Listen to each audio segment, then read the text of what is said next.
Você se identifica com o tema desta lição, uma família nada perfeita? Você, como pai ou como filho, vive conflitos aparentemente insolúveis dentro do lar? Na aula de hoje, vamos analisar o fracasso de Davi como pai e aprenderemos princípios bíblicos que nos ajudarão a evitar os erros cometidos por esse rei. Vamos juntos aprender a palavra de Deus.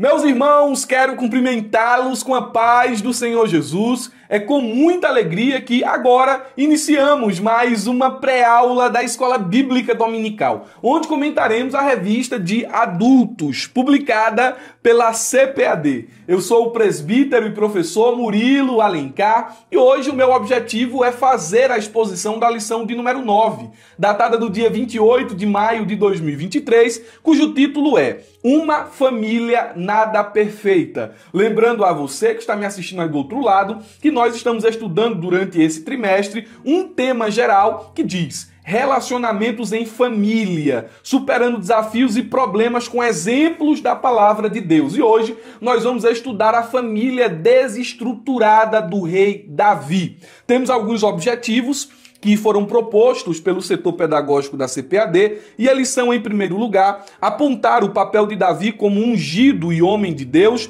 bem como a extensão de sua família. Em segundo lugar, descrever pessoas-chave que apontam a disfuncionalidade na família de Davi. E, por fim, refletir a respeito do problema moral na família de Davi. Veja que, mesmo Davi sendo um homem segundo o coração de Deus, e sendo bem-sucedido em muitas áreas de sua vida, ele fracassou dentro do lar, que talvez seja a nossa primeira e maior responsabilidade.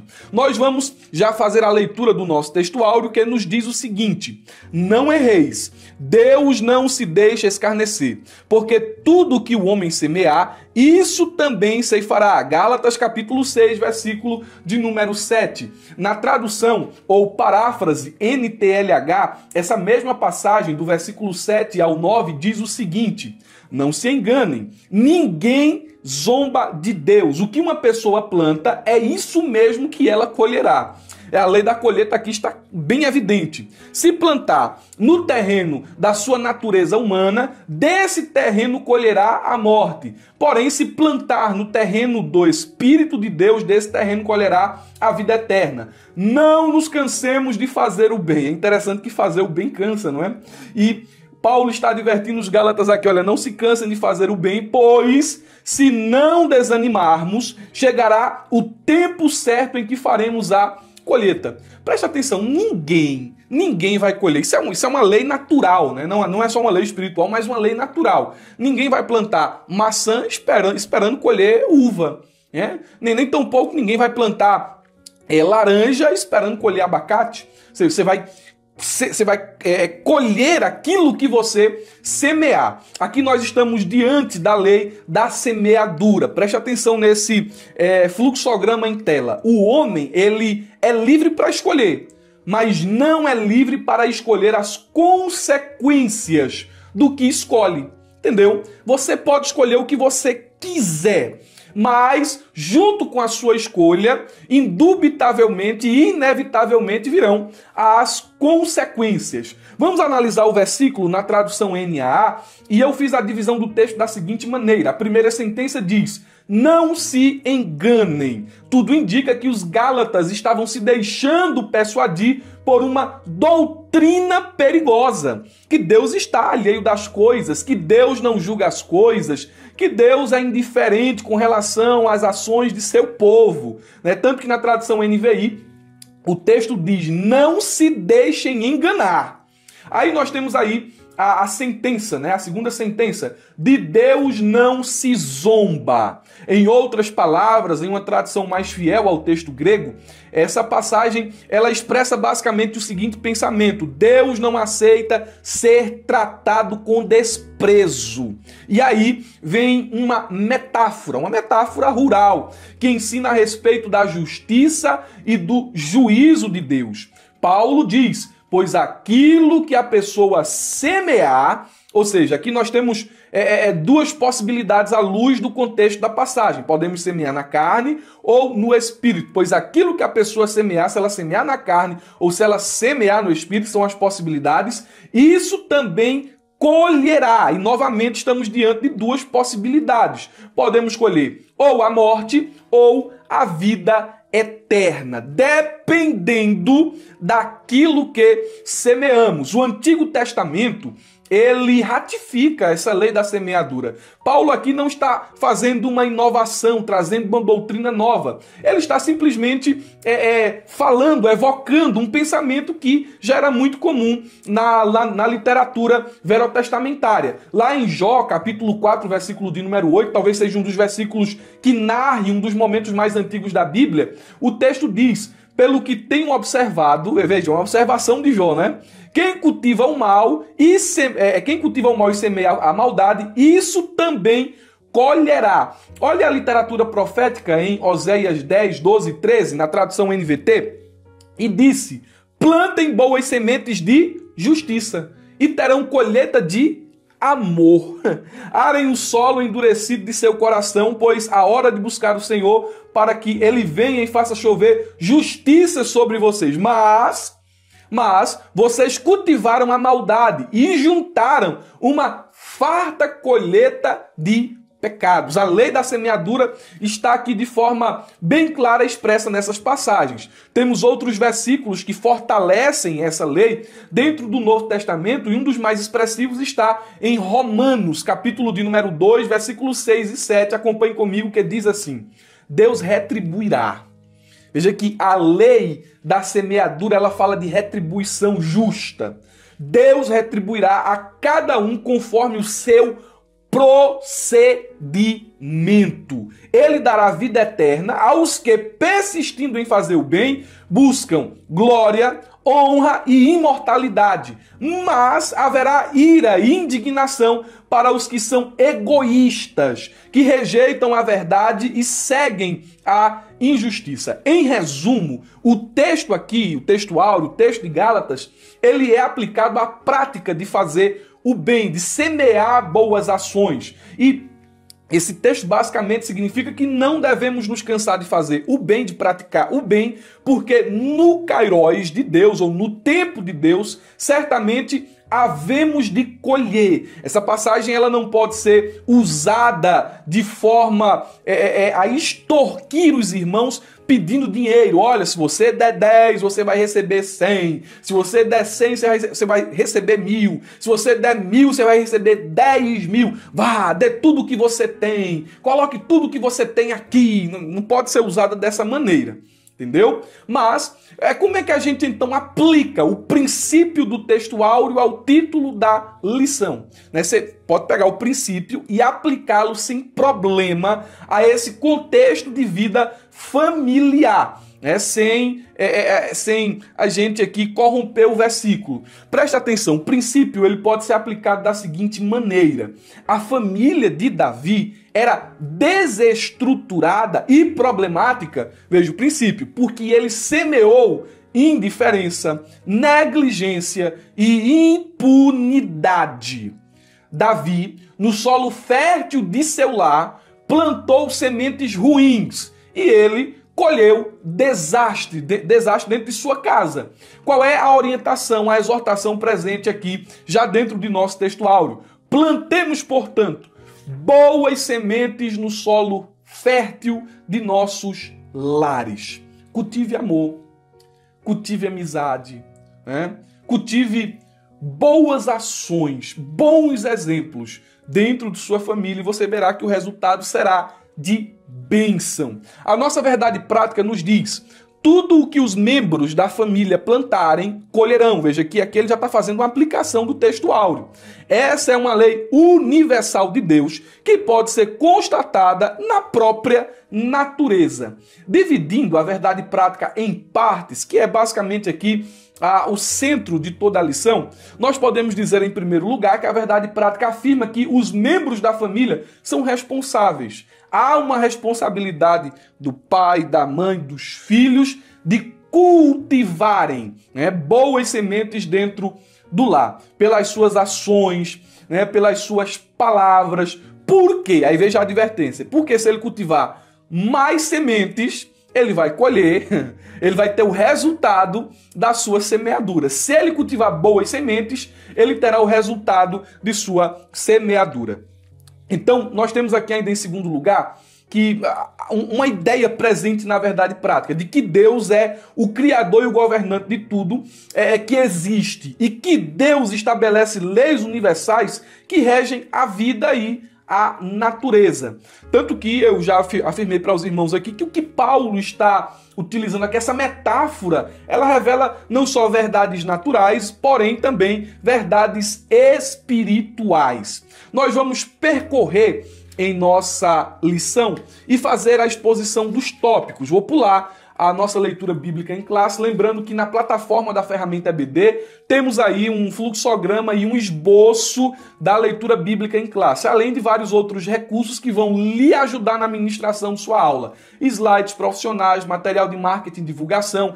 Temos também as reflexões diárias baseadas nas leituras semanais, nas leituras de todo dia, na leitura de segunda, terça, quarta, quinta, e isso tem a finalidade de ajudar você, professor, a envolver os seus alunos todos os dias da semana com o assunto da escola bíblica dominical. Se você não é assinante da ferramenta EBD, faça o seguinte, vá aqui na descrição do vídeo, clique no primeiro link que aparece e conheça a plataforma da ferramenta EBD. Se você está me assistindo pelo YouTube, faz o seguinte, homem, marca a gente nas redes sociais, tira um print da tela, uma foto de onde você está assistindo aí a aula, marca a gente lá no Instagram, @abraajaula, e não se esquece de compartilhar esse vídeo com o maior número de pessoas. Manda no grupo do WhatsApp aí da tua igreja, compartilha com professores e alunos. Abençoe pessoas com a palavra de Deus e abençoe também o nosso canal fazendo com isso, com essas suas ações, que o YouTube reconheça a relevância desse conteúdo. Vamos adiante. Primeiro tópico nos diz assim: o rei Davi e a sua grande família. Vamos lá fazer a exposição desse tópico aqui. Nós temos um primeiro subponto que diz assim: Davi, o ungido por Deus. Eu quero lhe dar uma orientação.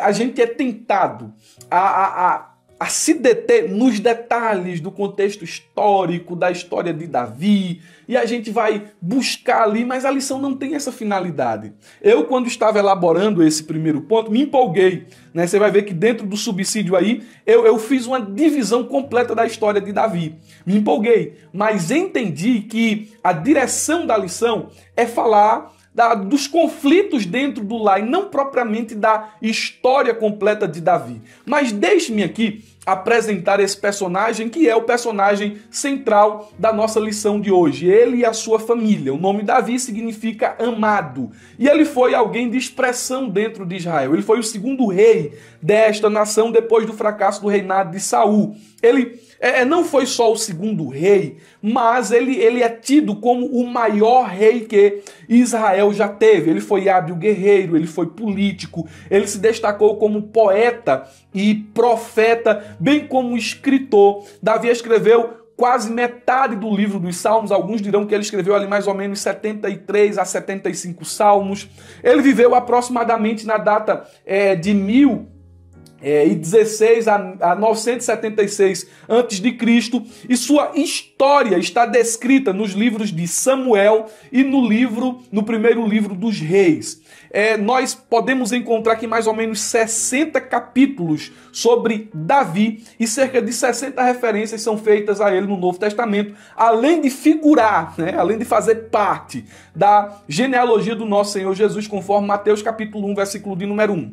Então, o que o professor e o aluno tem que ter em mente aqui nesse primeiro tópico? Que nós estamos falando de um dos maiores personagens da Bíblia Sagrada, o rei Davi. Sua vida, ela se divide basicamente em períodos distintos. Por exemplo, vou citar aqui, mas no subsídio você vai ter um aprofundamento maior. Sua vida se divide, em primeiro lugar, na sua mocidade em Belém. É um período, entre aspas, de anonimato. Por que eu digo entre aspas de anonimato? Porque a família de Davi parece que não estava nem aí para ele, né? Ele era o oitavo filho, ele era filho caçula de 8 irmãos homens. Por que é que eu digo 8 irmãos homens? Porque Davi teve 2 irmãs, conforme primeiro livro das Crônicas, capítulo de número 2, versículo 13 ao 15. Você vai observar que esse período de anonimato era um período que ninguém conhecia Davi, entre aspas, porque quando Deus procurou alguém segundo o seu coração, quem foi que Deus achou? Deus achou Davi, né, atrás das ovelhas. Deus passou os olhos sobre a terra. Davi era anônimo, que era desconhecido na terra, mas era conhecido no céu, porque quando o Senhor falou com Samuel, disse assim: já achei um homem, viu? Um homem segundo o meu coração. Samuel não sabia nem quem era.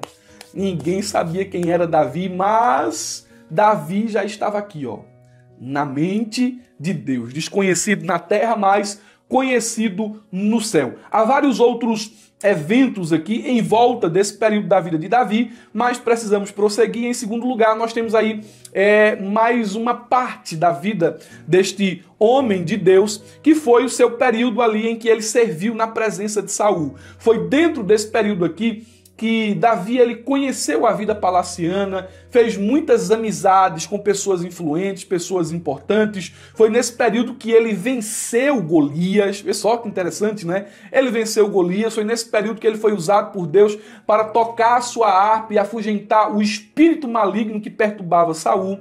Foi nesse período aqui também que ele criou um laço, uma amizade muito forte com Jonatas, que ele foi reconhecido diante de todo Israel, né? E esse reconhecimento nós sabemos que o levou a ser perseguido por Saul. Por diversas vezes Saul tentou matar a Davi, ao ponto que ele precisou fugir. Aí nós chegamos aqui em um terceiro período da vida de Davi, que é o período do herói fugitivo, né? O matador de gigantes agora fugia do rei de Israel. Esse período é um dos períodos mais tristes da vida de Davi, porque ele chegou ao ponto de se fazer de louco para não ser morto, né, por um rei filisteu. Ele morava em cavernas. É nesse período aqui que ele escreve Salmos, onde ele falava o seguinte: comi muitas vezes o pão molhado com minhas próprias lágrimas. Até quando, Senhor, tu verás essa situação e não virás em meu auxílio? Foi um período muito difícil, né? Pessoas endividadas, pessoas tristes, pessoas desesperadas da vida se juntaram a Davi nesse período de sua vida. Depois, esse período de tristeza passa, né? Saul morre e Davi ele assume o governo não de Israel, mas de Judá. A nação estava dividida. Você vai ver isso ali no primeiro livro dos Reis. A nação estava dividida. De um lado estava governando Davi sobre os judeus, ou o povo de Judá.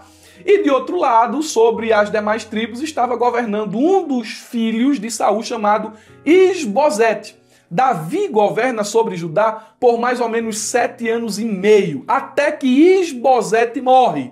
E então ele passa a governar sobre todo o Israel de forma unificada. É nesse período de governo, desse primeiro governo dele sobre Judá, que nascem os seus filhos Amon, Abissalão e Adonias, e outros filhos, conforme primeiro livro dos Reis, capítulo 2, capítulo de número 3 e capítulo de número 5. Por fim, nós temos aí o último período da vida de Davi, que foi quando ele começou a governar sobre todo o Israel. Nesse período aqui, aconteceram vários episódios tristes na vida de Davi, como, por exemplo, o seu pecado de fazer uma contagem do povo e Deus julgá-lo imediatamente. É nesse período aqui que Davi ele peca com a mulher de Urias e ele comete assassinato, ele mente, ele adultera, ele comete vários delitos, ele endurece o coração, não confessa a Deus, é preciso ser confrontado pelo profeta Natan. Foi durante esse período aqui que a sua família entrou em um processo muito rápido de degradação, é o que vamos ver aqui nos demais tópicos, e ele termina os seus dias tendo reinado 40 anos sobre o povo de Israel, sendo que desses 40 anos ele reinou 33 anos sobre um reino unificado, e depois ele reinou aí 7 anos e meio, em primeiro lugar, sobre o povo de Judá. Aí depois teve o reino unificado. Ele morre aos 71 anos de idade, garantindo a sua sucessão, a sucessão da monarquia a Salomão. O segundo subponto diz que Davi foi um homem de Deus. A Bíblia, por diversas vezes, né, diz que Davi ele foi um homem segundo o coração de Deus. 2 vezes para ser exato. E diversas outras vezes a Bíblia enaltece qualidades espirituais, qualidades morais, qualidades sociais do rei Davi. Mas focando aqui nessa parte de Davi ser alguém segundo o coração de Deus, a gente pode se perguntar como é que alguém que cometeu pecados terríveis como Davi cometeu pode ser chamado de homem segundo o coração de Deus. Bem, eu posso lhe dizer aqui que esse adjetivo tão honroso dado a Davi está fundamentado em pelo menos 2 verdades. A primeira delas é que Davi, durante o seu período de vida, apesar de ter cometido pecados, ele nunca serviu a outros deuses.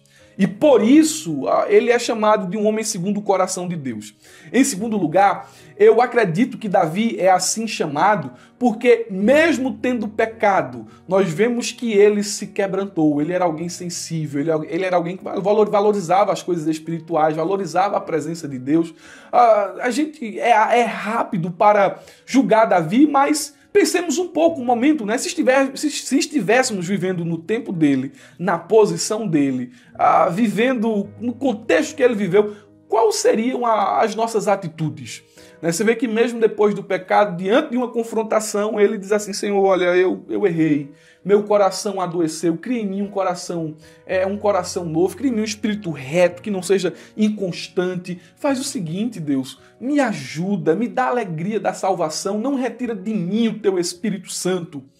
Então a gente vê que, por esses termos, Davi ele foi um homem de Deus. Ele foi ungido pelo Espírito Santo, ele recebeu sabedoria, ele recebeu poder para governar e liderar. Conforme 1 Samuel capítulo 16, versículo 13, 2 Samuel capítulo 5, versículo 2 e capítulo 7, versículo 8 ao 9. Nós temos aí o terceiro subponto que vai falar sobre a grande família de Davi. E aqui eu quero levantar uma polêmica, né? Você vê que dentro desse subponto aí, você vai conferir comigo, subponto de número 3, o comentarista ele diz o seguinte: naturalmente, com todos esses casamentos, ele vai apontar aqui que Davi teve muitas esposas, teve muitos filhos, e ele dá aqui um parecer. Naturalmente, com todos esses casamentos, Davi teve mais de 20 filhos, quase 30.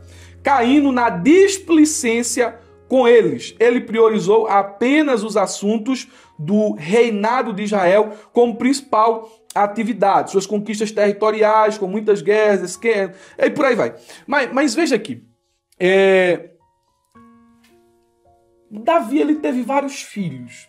E o fato de ele ter muitos filhos não é a causa da derrota de seu lar. Não. Você pensa aí um pouquinho, a gente olhando para trás pode lembrar do nosso avô, da nossa avó, ou de algum irmão que tenha na nossa igreja. No meu contexto aqui de igreja, eu me recordo de um pastor que recentemente dormiu do Senhor, que teve muitos filhos. E praticamente todos os filhos dele hoje são pastores e homens de Deus. As filhas casadas com presbíteros, com diáconos, com pessoas que são envolvidas na obra, e ele teve aí para mais de 10, 15 filhos. Então o problema aqui não é a quantidade de filhos. Susana Wesley teve 19 filhos. Dos 19, morreu um bocado na infância, né? Os tempos eram difíceis, mas ela criou todos os meninos dentro da lei do Senhor. Tanto é que Charles Wesley e John Wesley se destacaram como avivalistas, como compositores. Então o problema aqui não é ter muitos filhos, a questão é prioridades. Aprenda uma coisa aqui dentro desse tópico, desse ponto aqui. Nada que se constrói às custas da família tem valor. Você pode chegar no degrau mais alto de sua profissão. Se isso custou sua família, não tem valor. Você pode chegar a obter o título acadêmico mais alto que existe, PhD, pós-PhD, ter o título que for. Se isso custou a sua família, não vale a pena. Você pode galgar posições eclesiásticas, você pode sair de uma igreja pequena e dirigir uma igreja grande. Se isso está custando a sua família, não vale a pena. A questão aqui foi negligência. Davi teve outras prioridades e ele priorizou o seu reino, ele priorizou a monarquia e esqueceu-se de seu lar. Então ele foi alguém que fracassou dentro de casa por negligência, por ausência. O segundo subponto vai tratar justamente isso, né? Filhos e parentes na casa de Davi. Aí nós temos uma lista aí: Tamar, Absalão, Amnon e Jonadab, um conselheiro do mal. Eu fiz uma estrutura diferente, o ponto é o mesmo, mas a estrutura está um pouquinho diferente aqui. A gente vai perceber que Davi, ele cometeu vários pecados. Ele foi um mau exemplo de pai. E principalmente esse episódio com Batseba, o episódio do assassinato, da mentira, foi algo que ficou conhecido em Israel. Não só ficou conhecido. Como é que eu sei que ficou conhecido? Veja os salmos, não é? Veja os salmos, o contexto dos salmos. Você vai ver que ficou conhecido Salmo 32, Salmo 51, outros salmos escritos por Davi. Foi uma coisa que se tornou pública. Então, seus filhos viram esse mau exemplo de seu pai. Sem contar que Davi ele ultrapassou alguns limites estabelecidos por Deus para a monarquia. Por exemplo, o rei não poderia ter várias mulheres, conforme Deuteronômio 17:17. E Davi não respeitou essa orientação de Deus. E a gente vai ver que os erros de Davi, a sua negligência, a sua ausência no lar, tiveram consequências na vida de seus filhos. Lógico, os filhos eles têm um livre-arbítrio para escolher seguir o mau exemplo do pai ou não. Mas que o mau exemplo da pessoa que é referência dentro do lar, no caso o pai e a mãe, influencia. Vamos ver aqui. O primeiro caso aqui, nós temos o caso de Amnon, que é o filho primogênito de Davi. Amnon, ele seguiu o mesmo mau exemplo do pai, cometendo imoralidade sexual. O que foi que Amnon fez? Ele estuprou a irmã. Ele teve relação incestuosa com a irmã. E essa relação foi forçosa. Não foi uma relação consentida. A irmã não queria. E ele forçou ela mesmo assim. Veja que ele já vinha sofrendo tentação. Ele vinha desmaiando de amor pela sua meia-irmã. Ele vinha desmaiando de amor pela sua meia-irmã e me parece que a figura de Davi dentro do lar, como pai, como chefe da família, não era uma figura que passava confiança. Porque, sendo tentado, Amnon não buscou confidenciar o pai, não buscou o conselho do pai, mas ele foi buscar o conselho num primo, foi buscar o conselho em Abinadab. Aliás, em Jonadab. E qual foi o conselho que Jonadab fez? Vai lá, faz. Vai lá. Tu pode fazer. O plano é esse. A questão aqui, o problema que a gente levanta aqui dentro desse primeiro caso é justamente o seguinte. Às vezes os pais são tão displicentes, que eles veem os filhos tomando um caminho errado e não fazem nada. Ou às vezes os pais são tão ausentes do lar, ou são tão indiferentes com os filhos, ao ponto de os filhos não olharem para o pai como essa figura de referência, como essa figura onde ele pode buscar refúgio, onde ele pode buscar auxílio. Amnon não tinha Davi como uma referência. Por essa razão, ele foi buscar o conselho de seu primo Abinadab. Então, meus irmãos, aqui a gente consegue já enxergar como estava desestruturado o lar do rei Davi por aquilo que ele vinha plantando dentro de sua casa, por aquilo que ele vinha semeando dentro de sua casa.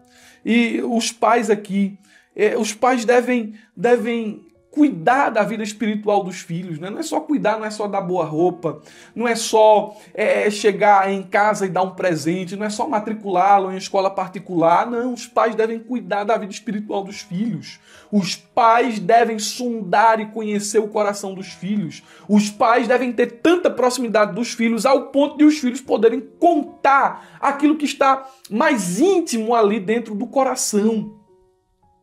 O lar deve ser esse lugar seguro e esse lar de bênção. O lar de Davi não era assim.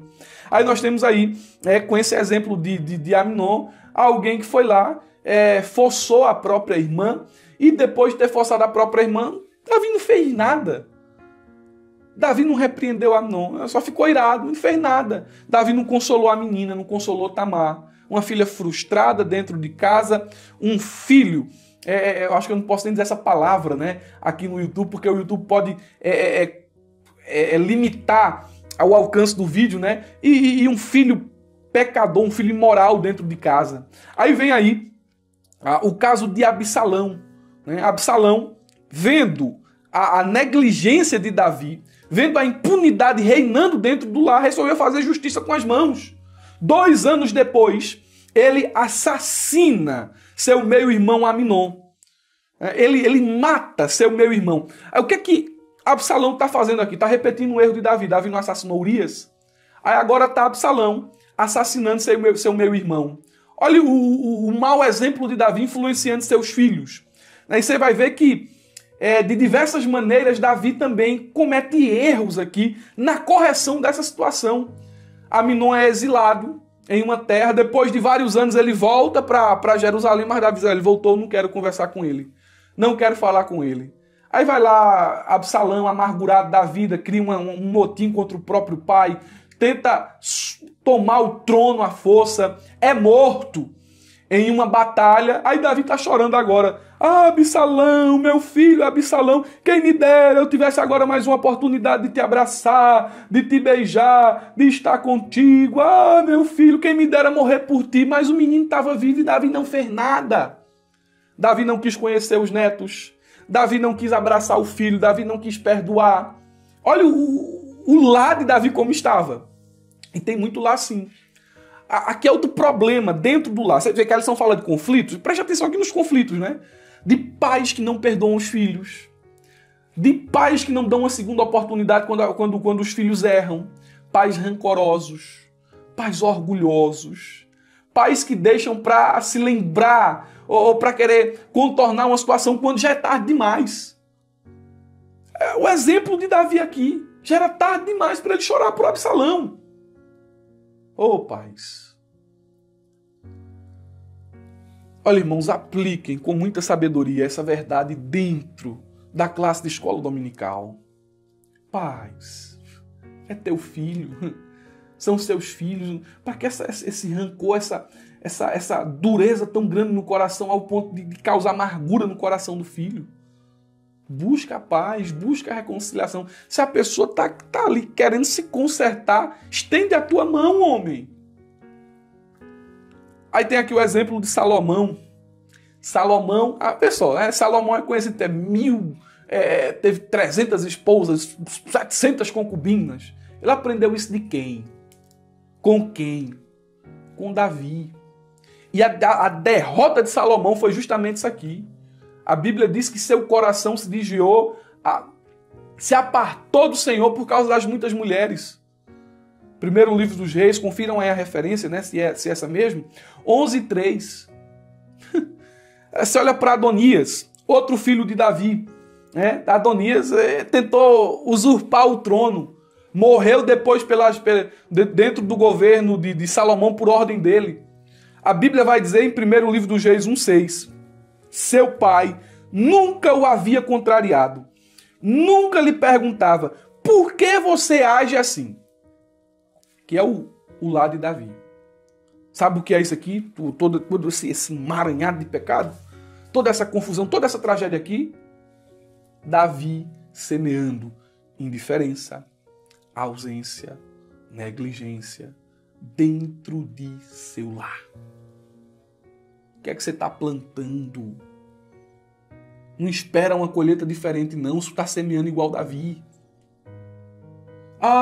Então, eu semeei, eu fiz muita coisa errada. Fez, pronto. Você não pode mudar o que passou. Agora você pode começar de agora a plantar boas sementes.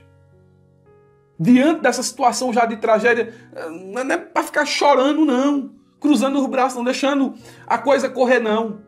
Faz diferente. Começa de agora a plantar boa semente, porque tu vai ter colheita lá na frente. O terceiro tópico da lição fala sobre o problema moral na família de Davi.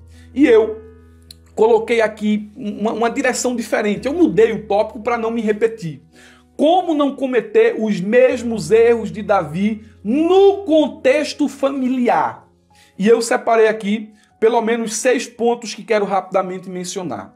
Primeiro, não se omita diante de situações de abuso ou violência envolvendo seus filhos. Não seja omisso, esteja lá para resolver. Seja para punir os seus filhos ou seja para defendê-los. Busque a justiça e o amparo para o que foi vítima. E a correção e o arrependimento para o agressor. Não deixe que a impunidade e a injustiça prevaleçam em sua casa. Não. Tenha pulso firme. Seja homem de Deus, seja mulher de Deus. Não entregue a Satanás os seus filhos. Não entregue a Satanás o seu lar. Em segundo lugar, não se ausente da vida de seus filhos. Seja um pai ausente, uma mãe ausente. Participe de suas atividades e interesses. Demonstre carinho e atenção por eles. Não deixe que eles se sintam abandonados ou rejeitados por você. Pai tem que mostrar amor. Porque eu sou sisudão. Porque eu sou durão. Você pode ser duro. Você pode ser sisudo. Mas você pode ser tudo isso com amor. Você pode em tudo isso demonstrar afeto pelos seus filhos. Em terceiro lugar, não se engane com as aparências ou as palavras de seus filhos. Tem pai que é bobão, bestão. Por quê? Porque não seja pai bestão, não. Seja uma mãe bestona, não. Discirna as suas emoções e sentimentos e perceba suas intenções e motivações. Não deixe que eles os enganem ou os manipulem com palavras ou falsa bondade. Deixa não, meu filho. Gente, assume o teu papel de pai e de mãe dentro do lar. Quando eu era criança, se eu chegasse com um pirulito em casa, minha mãe dizia assim, quem lhe deu? Eu não lhe dei dinheiro para comprar. Você arrumou isso aonde? Não, foi fulano que me deu. Foi? Vamos lá. Você deu isso aqui a ele? Dei. Tá bom, pode chupar o pirulito. Era desse jeito. Mãe, eu vou pra escola, vou brincar ali com os menininhos pros açudes. Tu acha que ela não sabia? Gente, quando chegava em casa, aprendia, tô lhe corrigindo. Para você ser uma pessoa de bem, para você ser um filho obediente. Tô fazendo aqui para ser o bem, porque se você for lá tomar banho naqueles açudes, você corre o risco de se afogar, você corre o risco de se machucar. Tem pai que é bestão, come tudo, que o filho diz, né? Porque meu filho é um santo, porque meu filho não erra, porque, irmão, pelo amor de Deus, eu sei o filho que eu tenho em casa, investiga a situação, toma nota. Vamos lá. Em quarto lugar, não se esqueça de seus deveres como pai. Ensine seus filhos os caminhos do Senhor e dê-lhes o exemplo de uma vida piedosa e íntegra. Porque tem pai que é moralista nas palavras, mas é um liberal mau exemplo nas ações. Aqui hoje está assim. Eita lá.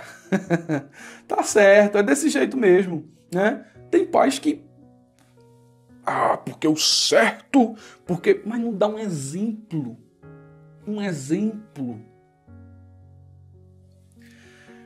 Jesus.